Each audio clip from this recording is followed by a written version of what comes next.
And in this video, I want to talk to you guys about the Elliptical Marquee Tool, and I also want to show you guys a few shortcuts that you can use whenever you're working with any selection tool. Now, before I get to that, what I did is I opened up a picture of my friend Dom right here. I actually stole it off of his Twitter. So it looks like Dom just pounded a bottle of Aftershock, so he's probably feeling pretty good right now. And actually, if you guys want to know the truth, it's 3:30 in the morning, and I didn't want to wake him up, so he doesn't even know that I'm using his picture in this Photoshop tutorial. But he's gonna wake up, and hopefully he'll be cool with it. If not, gonna get some angry text in the morning. No big deal. So here's Dom right now, and the important thing is, in order to use the elliptical marquee tool, it's right by the rectangular one. It's the little one with a little oval with the dotted lines. So go ahead and select that. And of course, whenever you start playing with it at first, it's pretty much the same as the rectangular. You got the normal, new selection, and you also got your add, subtract, and intersect. So add to that selection. So it looks like, I don't know, a weird pond. That's what it reminds me of. What does this selection remind you of? That's one of those tests that they use to test crazy people. But anyways, I'm getting kind of sidetracked here. Your wow, this is looking really weird now. Your add, subtract, intersect, all that stuff. We already know that from before. We don't need to cover that. But what I do want to talk about, and I'm going to hold it on Control D, make that D selection, is the first shortcut I want to talk to you guys about is holding down the Shift key whenever you're using this selection tool or the rectangular selection tool. So unlike before, where you can basically make any shape oval, long, tall, perfect, what you can do is if you hold down the Shift key, it automatically snaps to a perfect circle. So if you always are trying to make a perfect circle and dexterity is just off by a little bit, you can cheat by holding down the Shift key on your keyboard. So just go ahead and release your mouse and then release your Shift, and bam, you got a perfectly circle selection. So then we can go ahead and do something like cut that out and cut Dom out of the image. But if you hold Control Z, it's going to pop. Control D, we're back to normal. So after that, as you can see, whenever I made that selection and I cut it, you notice that it didn't cut in a nice crisp line. That's because I was messing around with this before and I changed this setting right here. This is called feather, and what it does is it pretty much does exactly that. Feathers out the edge, or some people may call it a gradient. So it doesn't select a nice crisp circle, it actually fades your selection a little bit. Now, if you do want a nice crisp circle, then you're going to want to set that feather to 0. What this does is it gives you a nice hard edge. So now let me go ahead and select this and cut it and check it out. There's your nice hard edge, and that's actually a default. What I did is I actually changed that to 20 before, but well, the important thing is that's what feather is. Feather, gradient, tomato, tomato. Now, another cool thing I want to tell you guys is how to select the inverse of a selection. The inverse of a selection. What the heck does that mean? Well, go ahead and make a new selection and say that we want to cut everything out of the image except, Dom's face. So what we can do is we can hold Shift and make a perfect circle around Dom's face right here. And let me just go ahead and do this. Okay, right there.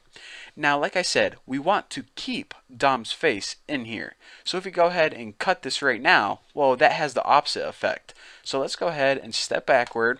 And what we need to do is we need to select everything except this selection right here. So in order to do that, what we need to do is go to Select Inverse. Now, whenever we click this, what it's going to do is it's going to look at your selection, see what's selected, and then say, you know what? That's what I'm gonna not select. I'm gonna select everything but that. So now, even though it looks like there's a dotted line and this is still selected, what this is actually saying is, you know what? All of this stuff is selected around here. So now if we go ahead and cut it, check it out. Dom's face remains and everything outside it is cut from the image. Pretty freaking sweet, huh? So again, that's select inversed. Or excuse me, inversed. What the heck is that? So now let me just go ahead, and I probably messed this up. So I'm just going to go ahead and open it again. Where are you at, Dom? There you go. So the last thing that I want to talk to you guys about is just a real quick shortcut. Probably could have talked about this before, but if you have your selection tool and you just have all your defaults, normal, new selection, of course, look what's going on whenever I select this. It starts wherever I click and it ends up basically where my ending cursor is. But some people prefer an alternative type of selection, and how conveniently, if you hold down the Alt button, think of this as alternative. You see how that connects in your brain? Hold down Alt on your keyboard and click and drag. And now you can see your selection is no longer starting where you clicked and ending up where you let go, but it's moving in a circle from the center out. So if you want to make a selection and you want the center of the selection to be Dom's nose or something, hover over Dom's nose, hold down Alt on your keyboard, and drag out. Now, however you make your shape, the center is always going to be Dom's nose. So let's go ahead and just select the inverse of that, edit, cut, and bam. This is our final beautiful picture of Dom wasted after drinking a bottle of Aftershock. Nonetheless, thank you, Dom, and thank you for everyone else for making this tutorial possible. And yeah, that's pretty much it. I have to go let my dog out to pee before he poops and pees on my rug. So thank you guys for watching, and I'll see you guys in the next video. What is going on, ladies and gentlemen? Welcome to your 14th Photoshop tutorial, and in this video I'm going to be talking about the Lasso Marquee Tool. Now the Lasso Tool is basically a selection tool like the Rectangular or Elliptical Marquee Tool. However, unlike these tools, we aren't limited to a specific shape like a rectangle or a circle. What the Lasso Tool allows you to do is it allows you to make a selection whenever you have like an abnormal shape like a head, or Kirk's head right here. So make sure that you're working with a basic lasso tool, not the polygonal or magnetic lasso tool.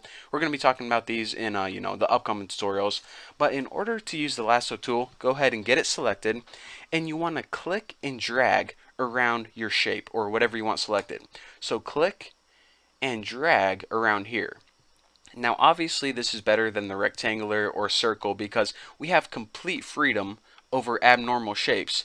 The only drawback to this is you need very good hand-eye coordination to use it. So whenever you made your selection, just go ahead and release the mouse, and it's going to snap to the end, and it's basically going to close your path and make a selection. So as you can see, like I said, complete freedom. The only drawback is if you, I don't know, maybe you had a lot of Red Bull and maybe you did a line of cocaine and you want to try to use this, it would be like, trying to make a selection, can't do it because you're all coked up, got your little sugar high going on, wouldn't be the best tool for you. You might want to stick with something else.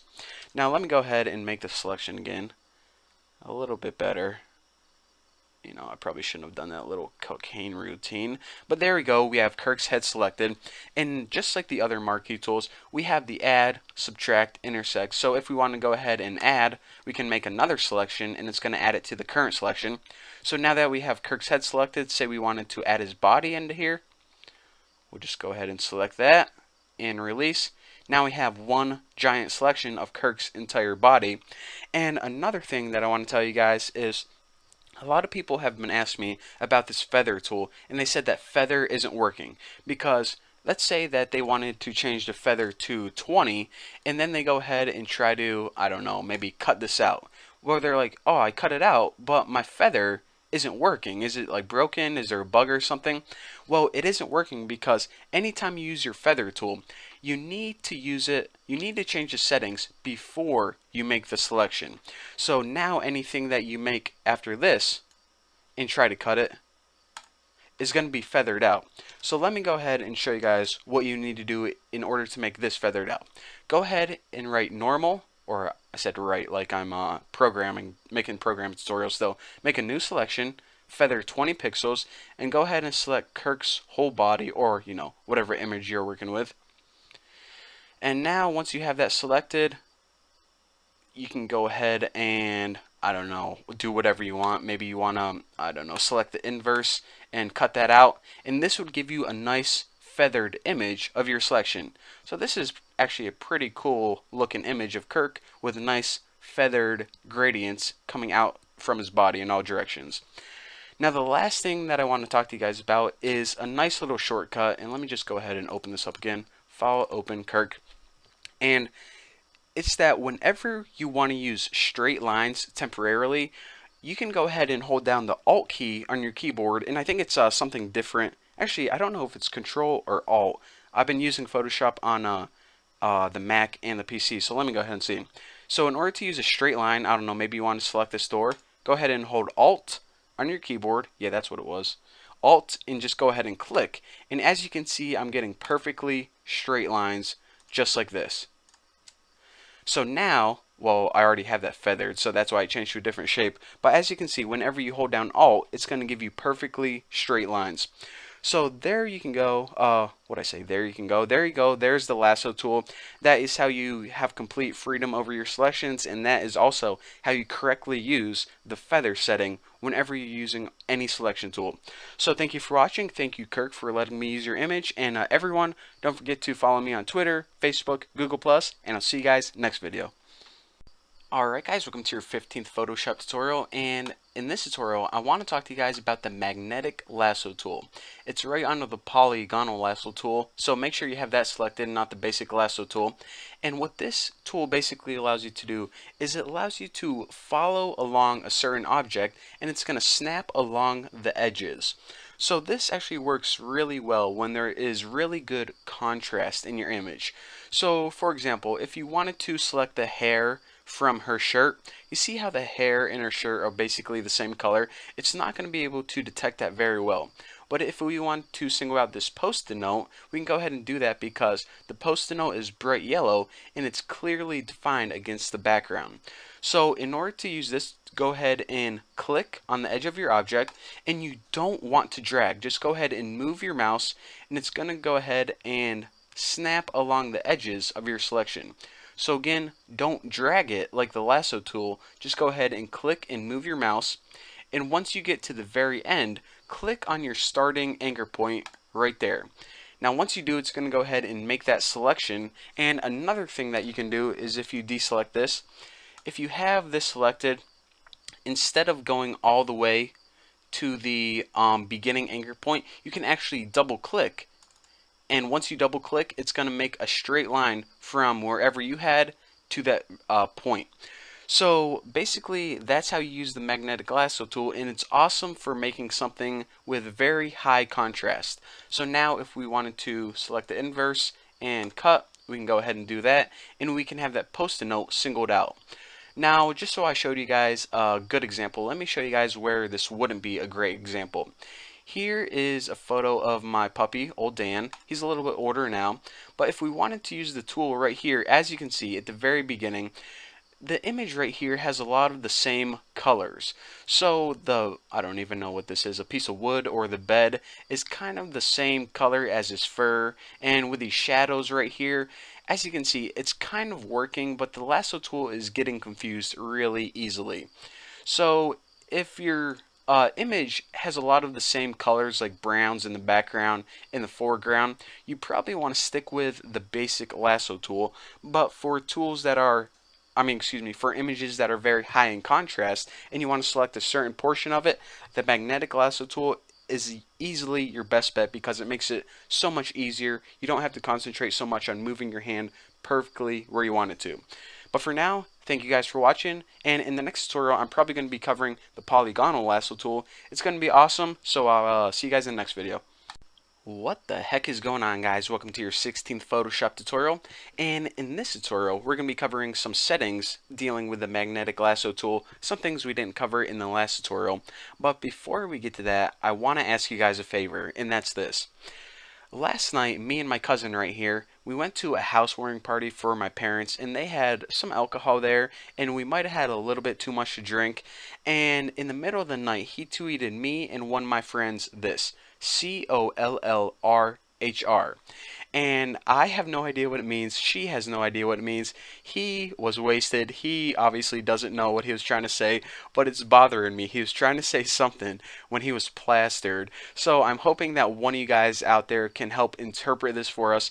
And if you guys know what he was trying to say, then please let us know because it's bugging me. But anyways, to the tutorial. magnetic lasso tool settings, basically all this crap up here that we didn't get to in the last video, I want to cover what it means. So basically, in order for the magnetic lasso tool to work, what Photoshop does is it looks at the different contrast between certain objects, and that's how it gets a line. For example, a yellow post-it note against a black shirt or a black background. That's how it determines what the object is. Now, of course, these settings can be changed. So this contrast right here is pretty much how much change in brightness should I use to determine the edge of an object. So this is where you can mess with that. 90% is actually pretty good, so I'm going to keep that right there right now, but I just want to mention that because if you have an object that's I don't know, blends in with the background, you may want to change these settings a little bit. But for right now, 90%, that's pretty good. And the only other one is the frequency. The frequency right here is basically saying how often should I add anchor points. Now the anchor points are these little boxes that you can see whenever we start to drag around an image. So as you can see, it has about 4 anchor points on the left hand side, and I'll be going over more about anchor points later on, but for right now I just want to show you guys how to change the frequency or number of anchor points on the line. So if you want more, we can change this value anywhere from 1 to 100. Of course, if we bump it up to 100, then we can go ahead and just deselect this. Then when we start to drag, look how many frickin' anchor points this makes. Pretty much 1 every frickin' pixel. So, I don't know, probably somewhere like 40 or 35 is the ideal in most cases.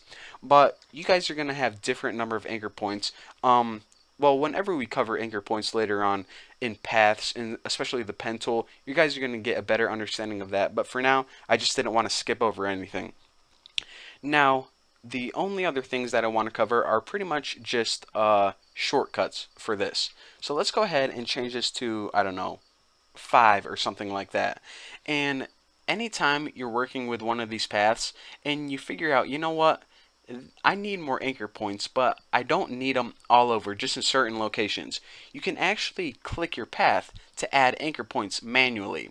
So see that I made 4 anchor points so far? Well, if I wanted another anchor point right here, I'll just hover my cursor over it and click. And as you can see, it adds anchor points manually. Pretty freaking sweet, huh? So that's how you add anchor points manually. And another cool trick is if you want to delete an anchor point, then all you have to do is hit the backspace on your keyboard. So see these 2 anchor points under her eyes? Keep your eye on them. I'm going to hit backspace, that one disappears. Backspace, the other one disappears. So again, whenever I'm dragging, let me make an anchor point. See the one closer to your eyebrow? Hit backspace, it disappears. Make it again, by your eye, backspace, disappears. Now the last thing I want to talk to you guys about is, again, a real quick shortcut, is if you ever want to switch temporarily to the free lasso tool, the first lasso tool I talked to you guys about, then all you need to do is hold Alt on your keyboard. So now I have Alt held in, and you can click and drag. So look at my path now. I'm now using the magnetic lasso tool, but I'm temporarily using it as a general lasso tool. So now I can release Alt, and I'm back to the magnetic lasso tool. So if you ever want to switch temporarily, that is how you do that. So now that you know about the contrast, which is basically how much change in brightness should Photoshop use to determine the path, and also the frequency, how often do you want to make those anchor points, and also all the other little shortcuts that I told you guys in this video, you guys are ready to move on to the next tool, which is the polygonal lasso tool. So we're going to be covering that in the next video. So please, again, hopefully someone, you know what, even if you don't have an interpretation, just go ahead and guess. I want to see your guys' answers, and I don't know, maybe we can piece this together as a team. But anyways, thank you guys for watching. Don't forget to subscribe, and I'll see you guys in the next video.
Hello and welcome to another tutorial brought to you by True Love Design.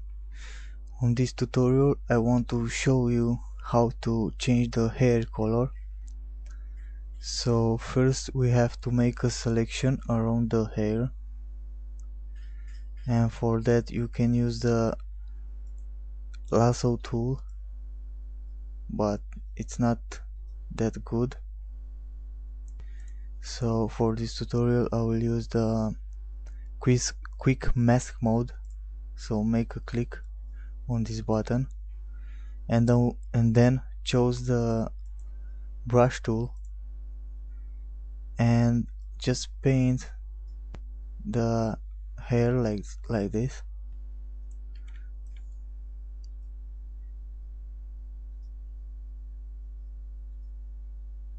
Oh, you have to be careful. If you see here, I messed it up a little. So if you make this mistake, choose the erase tool and erase.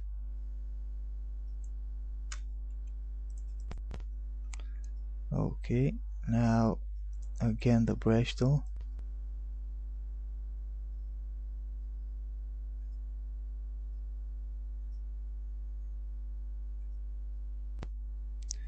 Once you done painting the brush tool, the hair with the brush tool, click again the button. Now it says standard mode, so make one click, then go to select inverse, and if you see here we have only the hair selected.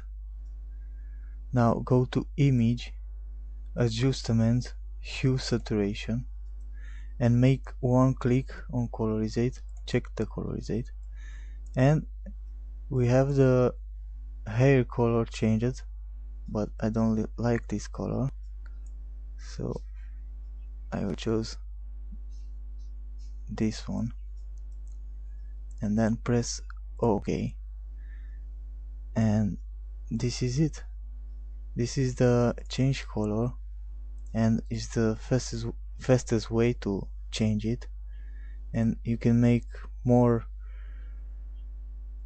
effects on this photo, like duplicate it and then go to filter, blur, Gaussian blur, and choose a radius by 3, and then OK, and change the background copy mode to overlay. And that's all. Thank you for watching my video. Please subscribe and rate my video. Thank you.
I said, I made my mind up.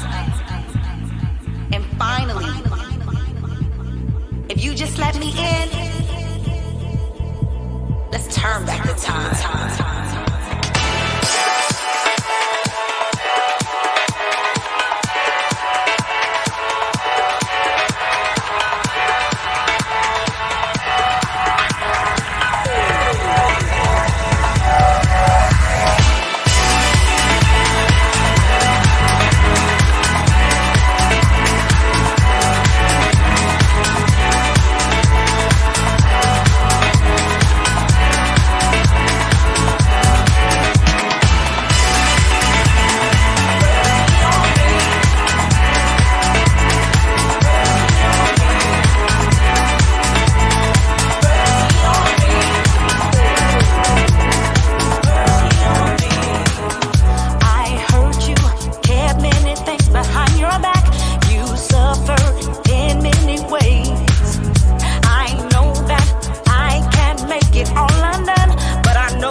This is where I want to be. I made you suffer in many ways, but now I know that we can make it, baby. Just let me in. Let me in.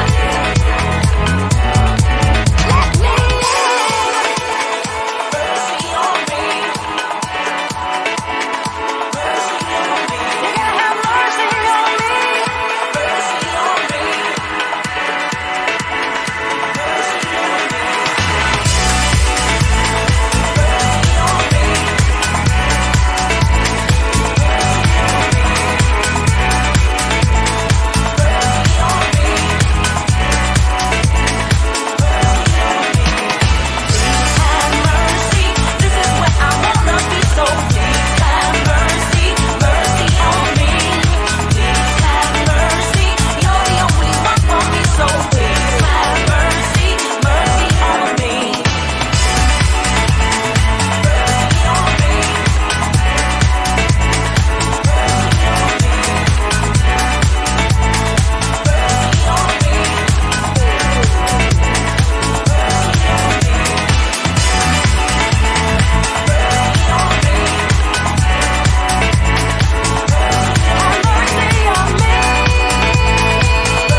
Hello and welcome to another tutorial video brought you by True of Design. On this video I will show you how to extract someone from the original background or change it. Okay, let's start. First of all, we need to duplicate the layer, so right click and duplicate the layer, press OK.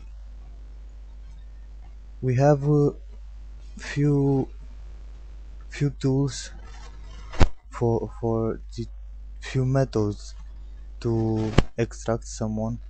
One it's the magic tool, one it's the extract tool, the filter extract tool, and there are more, or the lasso tool. So for this tutorial I will use the extract tool. So you have to go to filter and extract. Okay, now we have to zoom here. This is the edge tool. Here we have the zoom tool and the hand tool. So we have to use this edge tool for bending the objects to extract. Here you can change the brush size, so I will use for like 4, and now I have to painting. The shortcut keyboards key on the keyboard, hash is for hand, and B for edge tool, sorry. So hash and B.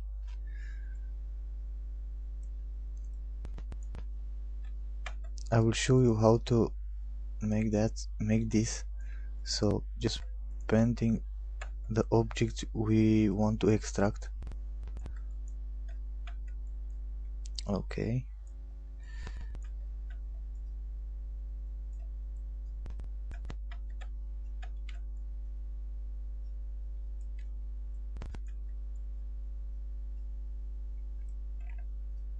let me zoom in, zoom out. This is what we have to do. So I will stop the video here and finish my painting to extract the object, the person, and after I will show you what to do. Okay, I finished my my painting. I painting the what I want to extract. So now we have to go to the fill tool and make one click inside, then preview to see what we have, and press OK. And if you see here, the copy, it's have a transparent background. So now between these two background, the copy and the background, make a new layer, and now we can make this one invisible so we can see what's happened with the transparent background.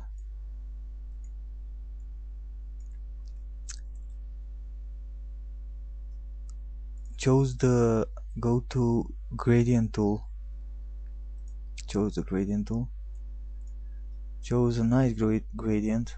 So let's see this color,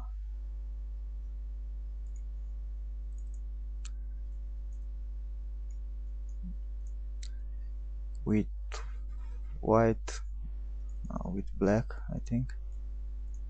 Okay, and press OK, and drag a line like so. And if you see here, we have some white here, so we mess it up here. We have to go to the copy, the background copy, choose the erase tool and just erase the white zone here, here, here,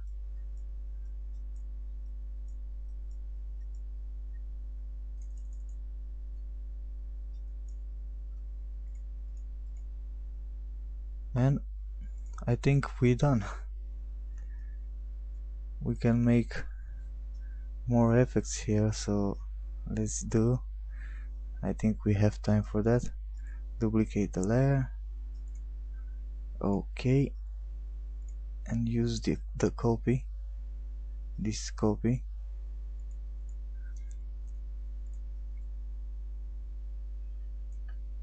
okay, Ctrl T to transform,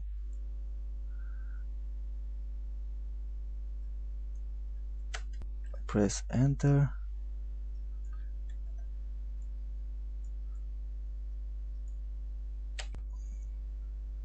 then change the mode to soft light or overlay. I think soft light is better, okay, and that it's you can make now a lot of things with this